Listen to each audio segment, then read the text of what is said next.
खबरों का सारथी। नमस्कार, खबर उत्तराखंड में आपका स्वागत है। मैं हूं आरिश अजहर आपके साथ। रुक करेंगे इस वक्त की सुर्खियों पर। सीएम धामी ने किया ग्रामीण बैंक का धन्यवाद। 35 लाख से अधिक का सहयोग। आपदा प्रभावितों के पुनर्निर्माण में मिलेगी मदद। 5 नवंबर को देहरादून में जुटेंगे प्रवासी उत्तराखंडी। रजिस्ट्रेशन जारी। प्रवासियों से मिलेंगे सीएम धामी। पैरा खिलाड़ी नीरजा गोयल ने रचा इतिहास। व्हील चेयर पर बैठकर 109 मीटर से मारी जंप। देहरादून में अल्ट्रा मैराथन को लेकर कैलाश यात्रियों के लिए परमिट बंद। धावकों को सुरक्षित और शांत वातावरण देने के लिए उठाए गए अहम कदम। चमोली में 2 दिवसीय देवभूमि सांस्कृतिक महोत्सव का आयोजन। कार्यक्रम की शुरुआत दीप प्रज्वलित कर हुई। छात्र छात्राओं और कलाकारों ने जैविक उत्पादों के लगाई प्रदर्शन। लक्सर के लादपुर गांव में अशांति फैलाने पर 8 गिरफ्तार। आपस में झगड़ा कर एक दूसरे पर किया पथराव। एफआईआर।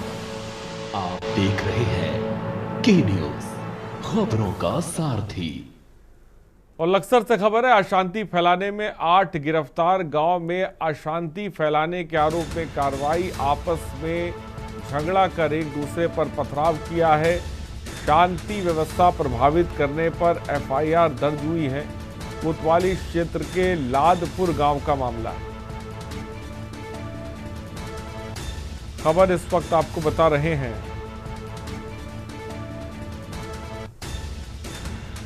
जहां पर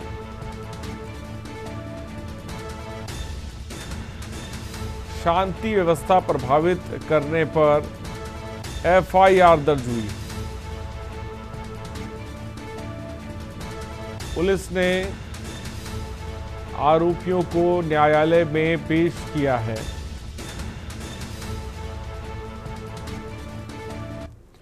खबर देहरादून से। आज नई दिल्ली में सैनिक कल्याण मंत्री गणेश जोशी ने रक्षा मंत्री राजनाथ सिंह से शिष्टाचार भेंट की। मुलाकात के दौरान उन्होंने उत्तराखंड में पूर्व सैनिकों और शहीद परिवारों के कल्याण से जुड़ी योजनाओं पर चर्चा की और राज्य में निर्माणाधीन सैन्य धाम परियोजना की प्रगति से अवगत कराया। दिवाली से पूर्व केंद्र सरकार द्वारा पूर्व सैनिकों और आश्रितों के अनुदानों में बढ़ोतरी पर मंत्री गणेश जोशी ने रक्षा मंत्री का आभार जताया और बढ़ोतरी के तहत निराश्रितता अनुदान 4,000 से बढ़ाकर 8,000 रुपये, शिक्षा अनुदान 1,000 से 2,000 रुपये और विवाह अनुदान 50,000 से बढ़ाकर 1 लाख रुपये कर दिया गया है। रक्षा मंत्री राजनाथ सिंह ने उत्तराखंड सरकार द्वारा किए जा रहे प्रयासों की सराहना की।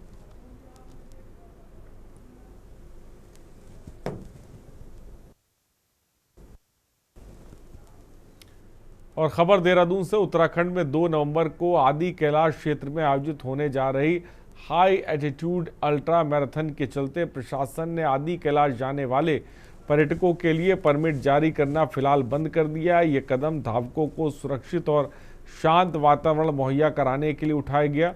पर्यटन विभाग के अनुसार इस अल्ट्रा मैराथन में देश भर से लगभग 1,000 धावक हिस्सा लेंगे और इसके मद्देनजर धावकों के रहने, खाने और मार्ग की व्यवस्था को सहज बनाने के लिए 25 अक्टूबर से आदि कैलाश यात्रियों के लिए परमिट जारी नहीं किए जाएंगे।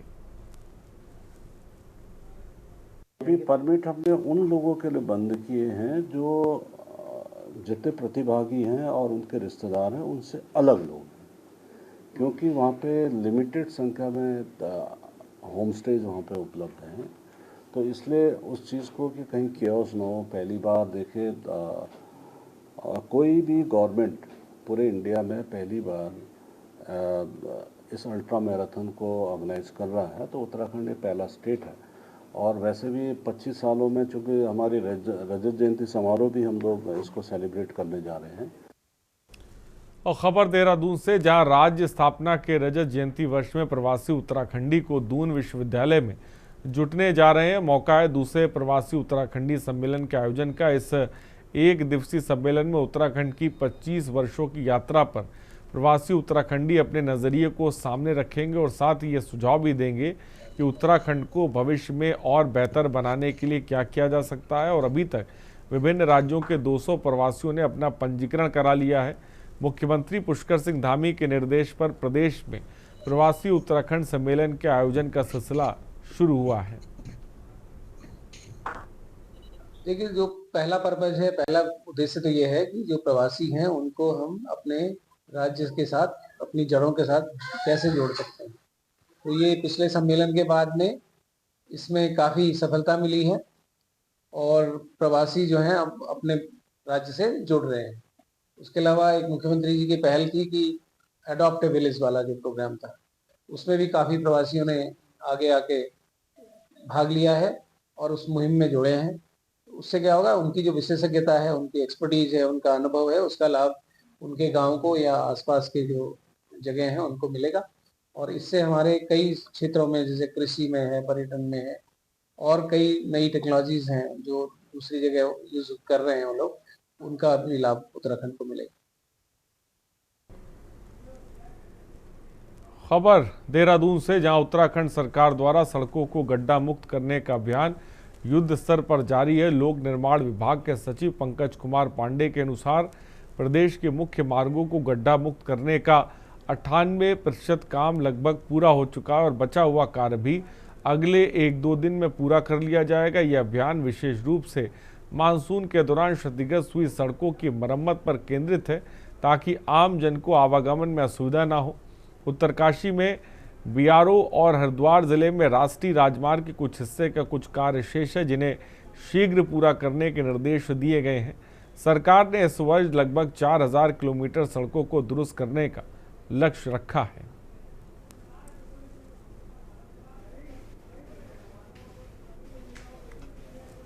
मैं बताना चाहूँगा कि प्रदेश में जो हम लोग गड्ढा मुक्त अभियान चला रहे थे उसमें 98% हम लोग कवर कर चुके हैं और हमारा लक्ष्य 31 अक्टूबर तक का है, लेकिन अभी कल तक का जो डेटा है उसके हिसाब से 98% हम कर चुके हैं और 2 दिन के आगे जो है संडे तक हम 100% कर लेंगे इसको।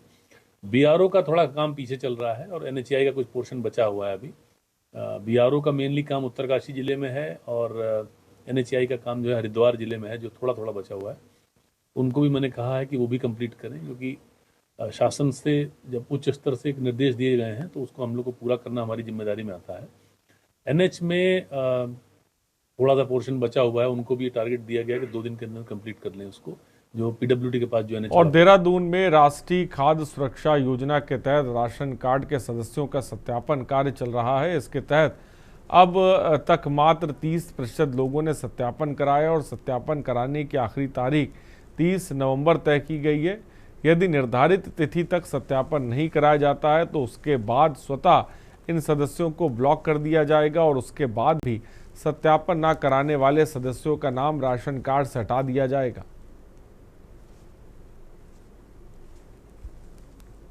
चार वर्ष पूर्व हमने जो है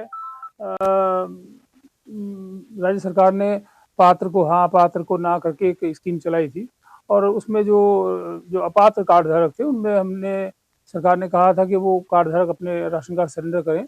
वो योजना काफ़ी सफल रही थी। उसमें बड़ी संख्या में जो अपात्र लोग हो गए थे, जो उनको अपग्रेड हो गए थे, उन लोगों ने अपने कार्ड सरेंडर किए थे। इधर 4 वर्ष में जो है ऐसे कार्डों की संख्या बहुत कम हुई है और इसे दोबारा भारत सरकार से निर्देश प्राप्त हुए हैं कि जो भी इनका निरीक्षण किया जाए। खबर नैनीताल से। नैनीताल कुमाऊं विश्वविद्यालय में 4 नवंबर को आयोजित होने वाले 20वें दीक्षांत समारोह की तैयारियां करने में जुटा है।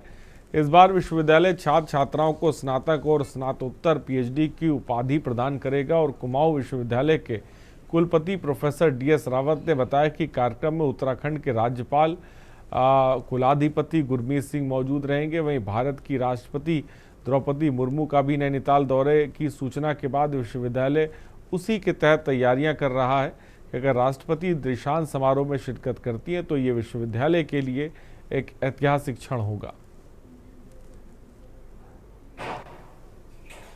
4 तारीख को हम अपना 20वां दीक्षांत समारोह करेंगे कुमाऊं यूनिवर्सिटी का एंड उसमें अभी डीएसबी कैंपस में पूरी तैयारी चल रही है। जिस तरीके से हमको हॉल को प्रिपेयर करना है, रोड थोड़ी सी ख़राब है वहाँ पर, तो उसकी सब तैयारी चल रही है। अभी यहाँ पर अभी इन राइटिंग में कोई ऐसी इन्फॉर्मेशन कंफर्मेशन नहीं आई है, बट हाँ ये बताया गया था हमको कि राष्ट्रपति महोदया शायद इसमें प्रतिभाग कर सकती हैं। तो जो हमारी तैयारी है उसी लेवल की तैयारी है कि हम यही मान के चल रहे हैं कि अगर वो आएंगी तो उस तरह की तैयारी हम रखें, तो उसी हिसाब से हम तैयारी कर रहे हैं। बट एज ऑफ टुडे हमारे पास ऐसी कोई कंफर्मेशन अभी आई नहीं है। खबर चमोली से। बद्रीनाथ बाड़ा में 2 दिवसीय देवभूमि सांस्कृतिक महोत्सव का आयोजन lieutenant general DG Mishra ji, ओसी उत्तर भारत और ऋषि प्रसाद सती उपाध्याय बीकेटीसी ने दीप प्रज्वलित करके किया। देवभूमि सांस्कृतिक महोत्सव कार्यक्रम के अंतर्गत गढ़वाल की समृद्ध परंपराओं का प्रदर्शन महोत्सव में विभिन्न स्टॉल के माध्यम से किया गया। इस दौरान विभिन्न कॉलेज के छात्र छात्राओं और कलाकारों ने सांस्कृतिक कार्यक्रम की प्रस्तुति भी दी।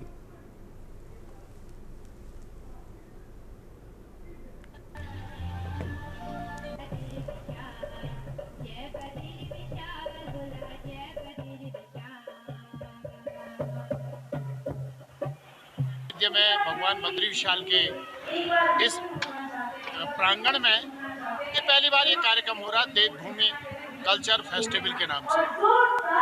ये उत्तराखंड के कल्चरों को आगे बढ़ाने के लिए इस देवभूमि में जिस प्रकार से आर्मी के द्वारा इस कार्यक्रम को, सेना के द्वारा इस कार्यक्रम को आगे बढ़ाने का जो प्रयास किया, मैं सेना के उन तमाम अधिकारियों का, जवानों का बहुत हृदय से आभार व्यक्त करता हूँ। जैसा जानते हैं कि देवभूमि सांस्कृतिक महोत्सव 25 और 26 अक्टूबर को यहाँ पे हो रहा है। ये इंडियन आर्मी और टूरिज़्म डिपार्टमेंट की एक महत्वपूर्ण पहल है, जिसका उद्देश्य है कि रिवर्स माइग्रेशन जो हो रहा है और जो गाँवों की तरफ से लोगों को पीछे की तरफ जा रहे हैं, उनको वापस यहाँ लाने के लिए, टूरिज़्म बढ़ाने के लिए और अपनी संस्कृति को लोगों को दिखाने के लिए ये इसका उद्देश्य है। और मुख्यमंत्री पुष्कर सिंह धामी द्वारा आपको बता दें, जारी आदेशों के अनुपालन में जिलाधिकारी मयूर दीक्षित ने शनिवार को प्रातः हरिद्वार नजीबाबाद नेशनल हाईवे में निर्माण कार्य का स्थलीय निरीक्षण किया। उन्होंने निरीक्षण के दौरान कार्य की गुणवत्ता, प्रगति, सुरक्षा मानकों एवं निर्माण सामग्री की गुणवत्ता का विस्तार से जायजा लिया। उन्होंने स्थलीय निरीक्षण के दौरान रसियाबगढ़ के पास बने लगभग 2.2 किलोमीटर डायवर्जन मार्ग का रिपेयरिंग कार्य आज ही तत्काल शुरू कराने के निर्देश दिए। उन्होंने मार्ग रिपेयरिंग कार्य 3 दिन के भीतर पूर्ण करने के निर्देश जारी किए।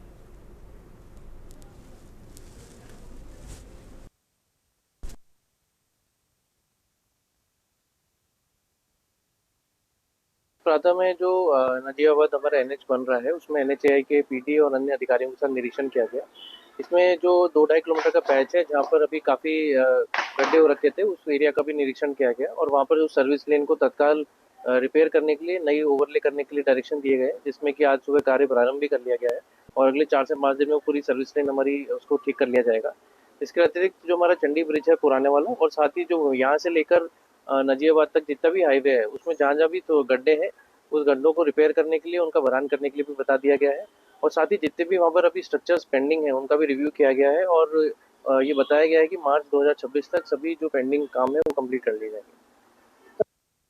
खबर खटीमा से। जनपद उधम सिंह नगर के खटीमा में सशस्त्र सीमा बल की 57वीं वाहिनी द्वारा सीमांत क्षेत्र के नागरिकों के उत्थान एवं आत्मनिर्भरता की दिशा में एक और महत्वपूर्ण कदम उठाते हुए ग्राम सिसैया मेला घाट में व्यावसायिक इलेक्ट्रीशियन प्रशिक्षण कार्यक्रम का शुभारंभ किया गया। यह प्रशिक्षण कार्यक्रम SSB द्वारा प्रायोजित किया गया है, जिसे महिला जनजाति सेवा समिति के सहयोग से आयोजित किया जा रहा है, जो आगामी 3 सप्ताह तक संचालित होगा। हमारे फोन के ऊपर यहाँ पे जो कमांडर है, आप उनको एक मैसेज कर दीजिए। कोई आपसे सवाल नहीं करेगा कि आप कौन हो, कहाँ से हो, क्या नहीं, बिल्कुल नहीं करेगा।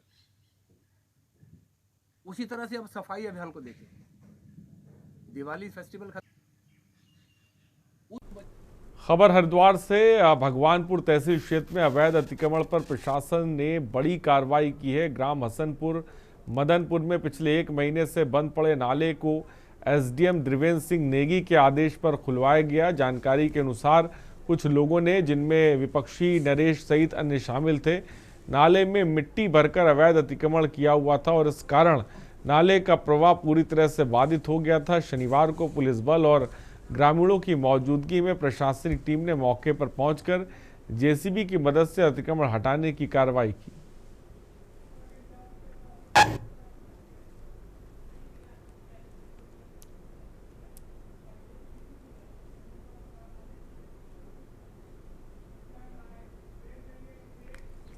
और यहां पर रुकते एक छोटे से ब्रेक के लिए, जल्द हाजिर होंगे कुछ और खबरों के साथ। देख रहे हैं। ब्रेक के बाद आपका स्वागत है। खबर गदरपुर से। सरकारी धान खरीदी केंद्र पर धान की खरीद चल रही है।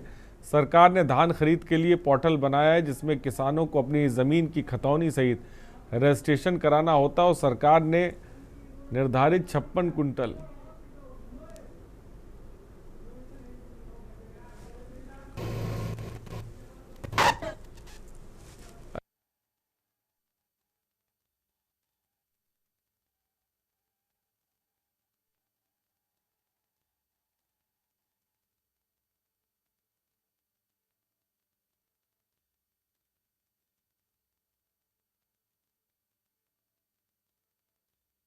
धान खरीदी केंद्र पर धान की खरीद चल रही है। सरकार ने धान खरीद के लिए पोर्टल बनाया है जिसमें किसानों को अपनी ज़मीन की खतौनी सहित रजिस्ट्रेशन करना होता है और सरकार ने निर्धारित 56 कुंतल प्रति हेक्टेयर के हिसाब से किसानों का धान खरीदा जा रहा है। क्षेत्र के छोटे छोटे किसानों ने धान खरीद को लेकर भेदभाव का आरोप बताया कि बड़े बड़े किसानों का धान खरीदा जा रहा है लेकिन छोटे किसानों के धान नहीं खरीदा जा रहा है। महिला किसान अनीता गुप्ता ने बताया कि इस वर्ष उन्होंने 26 धान की फसल लगाई थी जो अब सरकार खरीद नहीं रही है।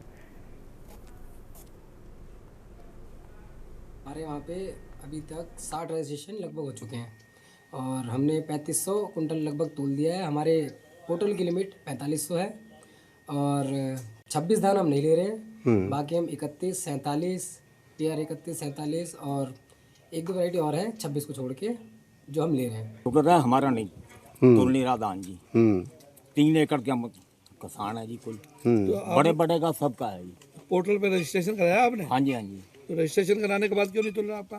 क्या पता, इनको पता आते हैं वो कहते हैं अभी आ ही नहीं पाएगा, तुम्हारा नंबर ही नहीं आ पाएगा। ये है वो कहना है कि अगर सरकार को 26 धान नहीं लेना था तो सरकार को उसका बीज मार्केट में बेचना ही नहीं चाहिए था और अगर मार्केट में बीज बेचा है तो उसे उचित मूल्य पर लो और हम अगर कहीं पे भी ले जाते हैं आड़त पे तो वहाँ पे हमें उसका उचित मूल्य नहीं मिल रहा है धान का। तो सरकार ये किसान हमारे साथ किसानों के साथ अन्याय हो रहा है, हम इस अन्याय को रोका जाए। खबर हल्द्वानी से। हल्द्वानी में RFC कुमाऊं के कार्यालय में हंगामा देखने को मिला। सितारगंज में धान की खरीद न होने से नाराज पूर्व विधायक नारायण पाल और कांग्रेस नेता ललित जोशी ने कार्यालय में तालाबंदी कर दी और धरने पर बैठ गए। नेताओं ने आरोप लगाया कि सरकारी खरीद केंद्रों पर धान की खरीद बंद है जिससे किसान नुकसान उठा रहे हैं। सितारगंज में सरकारी केंद्रों पर धान की खरीद न होने से किसानों में जबरदस्त तरीके का आक्रोश देखने को मिल रहा है। फॉर्मेलिटी ही पूरी नहीं हो रही और मैं सितारगंज के बारे में कह रहा हूँ कि 8-10 लोग जो हैं मैं आपको बताना चाहूँगा कि जो भी परचेजिंग हो रही है अकॉर्डिंग पॉलिसी हम परचेज कर रहे हैं और जो हमारा भारत सरकार से जो टारगेट फिक्स है लगभग 65,58,000 क्विंटल के और उसी टारगेट को हमने अपने 280 जो परचेज सेंटर है वहाँ डिवाइड किया हुआ तो उन्हीं सेंटर में परचेजिंग का कार्य चल रहा है। आज इस बार जो दिक्कत इसलिए हो रही है कि हमारे पास सेंटर में अराइवल बहुत है, धान के अराइवल बहुत ज़्यादा है। उसका कारण ये है कि जो MSP है और मार्केट रेट है। सिर्फ एक किसान जो कि बेसिक रूट है, इस देश की रीढ़ है किसान, ये तो अकेले उसका एक मामला आपको दिख रहा है। उत्तराखंड के तो समाज के हर पहलू टूट फूट के खत्म हो चुके। हर विभाग का हाल ये है कि हर जगह भ्रष्टाचार इतना हावी है, आम जनता, किसान, छात्र, पर्चे लीक होना, ये ऐसा हो चुका है कि अराजक प्रदेश टाइप का ये बन चुका है। ट्राली खड़ी है वहाँ, 300 ट्राली खड़ी हैं और हजारों की संख्या में किसान वहाँ घूम रहे हैं। 4-5 दिन से उनका धान ही नहीं उतर रहा है तो बहुत ही आंशिक। तो ये इस तरीके से जो माहौल है तो इन्हें देखना चाहिए, खाद्य मंत्री को देखना चाहिए, RFC को देखना चाहिए, खाद्य सचिव को देखना चाहिए। तो ये देख नहीं रहे हैं, किसान परेशान हो रहा है। और धर्मनगरी हरिद्वार की पॉश कॉलोनी शिवालिक नगर इलाके में गुरुवार को समय अफरा तफरी मच गई जब एक दुर्लभ प्रजाति की जंगली बिल्ली स्थानीय रूप में स्वीट कैट जंगल से भटककर रिहायशी क्षेत्र के बीच पहुंच गई। अचानक एक जंगली जानवर को देखकर लोगों में दहशत का माहौल है। प्राप्त जानकारी के अनुसार शिवालिक नगर इलाके के निवासियों ने जब इस जंगली बिल्ली को घूमते देखा तो तुरंत समझदारी का परिचय देते हुए उसकी सूचना वन विभाग को दी और सूचना मिलते ही वन विभाग की टीम पहुंची और उसको पकड़कर जंगल में छोड़ा।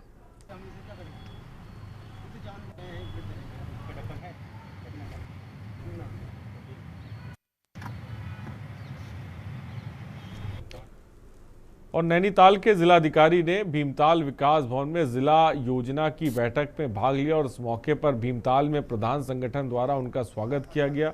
वहीं अधिकारियों के साथ बैठक में उन्होंने जिले में हो रहे विकास कार्यों की समीक्षा की। उन्होंने कहा कि मुख्यमंत्री के दिशा निर्देश में पीडब्ल्यूडी और एनएच द्वारा सड़कों को गड्ढा मुक्त किया जा रहा है। इसके साथ ही सिंचाई विभाग द्वारा गुलों में पानी की समस्या के जल्द निदान की बात कही ताकि किसानों के समय पर फसल के लिए पानी उन्हें मिल सके। आज यहाँ विकास भवन में सारे जो लाइन डिपार्टमेंट्स हैं, जो वर्किंग एजेंसीज हैं, उनका रिव्यू लिया गया है। सबसे पहले मुख्यमंत्री जी की प्राथमिकता पे काम था कि मानसून काल के बाद जो सड़कें क्षतिग्रस्त हुई उनका पैच वर्क का काम, तो उसमें आज जो वर्किंग एजेंसीज हैं पीडब्ल्यूडी, एनएच, इन लोगों का है कि काम अभी अधूरा है, क्वालिटेटिव पैचवर्क करवाएं और समय से करवाएं। इन लोगों की निरंतर निगरानी के लिए हम अपने मैजिस्ट्रेट्स लगा रहे हैं।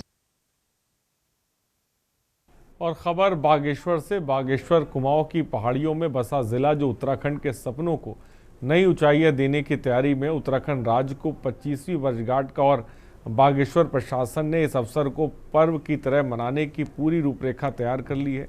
राज्य स्थापना दिवस के अवसर पर सप्ताह भर चलने वाले इस कार्यक्रम की शुरुआत होगी और काफली गैर में स्थित कृषि विज्ञान भवन से, जहां से ये उत्सव गरुड़ और कपकोट की वादियों से होता हुआ 9 नवंबर को पहुंचेगा। बागेश्वर के ऐतिहासिक नुमाइश मैदान में जहां एक भव्य समापन समारोह का आयोजन किया जाएगा।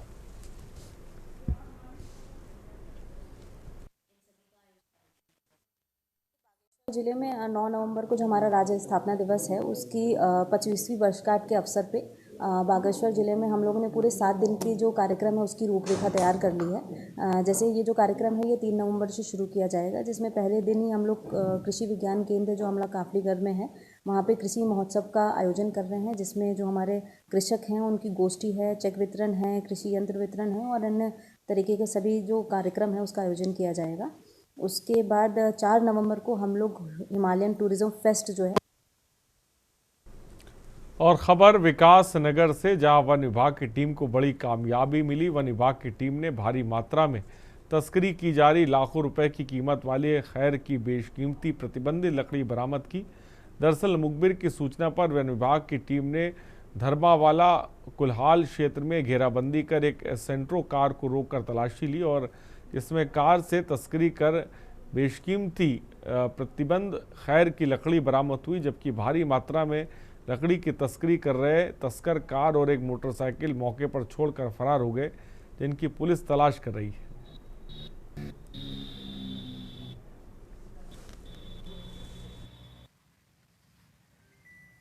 खास से हमको सूचना प्राप्त थी कि जो है रात को एक कार के द्वारा जो है खैर की लकड़ी जो है हिमाचल प्रदेश जाएगी, तो हमारी टीम कुल्हाल और धौलान विभाग की टीम बधाई के पात्र है। उन्होंने तत्परता पर जो है इस गाड़ी को पकड़ा और लोग जो ये चालक था वो जो है मौके पर गाड़ी छोड़कर भाग गया, लेकिन गाड़ी और एक बाइक हमने जब्त की है और जल्दी हम इस पर जो है आगे कार्रवाई करके कहाँ से ये आया है, किधर, ये सब जांच में जो है आ जाएगा। और रुड़की के पिरान कलियर और आसपास के क्षेत्रों में बिजली चोरी करने वालों पर अब नकेल कसनी शुरू हो गई। विद्युत विभाग और देहरादून से पहुंची विजिलेंस की संयुक्त टीम ने यहां ताबड़तोड़ छापेमारी कर तकरीबन 2 दर्जन उपभोक्ताओं पर कार्रवाई की। अचानक हुई इस कार्रवाई से चोरी करने वाले विद्युत उपभोक्ताओं में हड़कंप मच गया। पिरान कलियर और महमूदपुर गाँव में बिजली चोरी की शिकायतों के बाद ये कार्रवाई की गई। आज पिरान कलियर हम लोग गए थे, तो पिरान कलियर में 2 जगह हमने कार्रवाई की, एक अली अहमद की चक्की के पास और एक मोहम्मद की बैठक के पास, 2 जगह किया और लगभग 23 लोगों का हम लोगों ने चोरी पकड़ी। सर क्या FIR जरूर करवाई जाएगी। जी हाँ, अभियान और जोर शोर से जारी रहेगा इसका अभियान। हाँ, कटिया डालकर भी है, कहीं पे जिनका मीटर कट चुका है राजस्व पर उन डायरेक्ट डाल रखा है, कहीं बाईपास है, हर तरह की चोरियां हैं।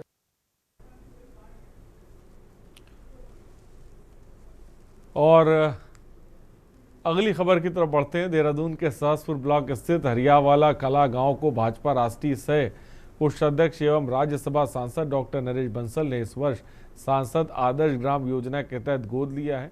शनिवार को डॉक्टर बंसल विभिन्न विभागों के अधिकारियों के साथ गांव पहुंचे और ग्रामीणों से संवाद कर समस्याएं और विकास संबंधी सुझाव भी लिए।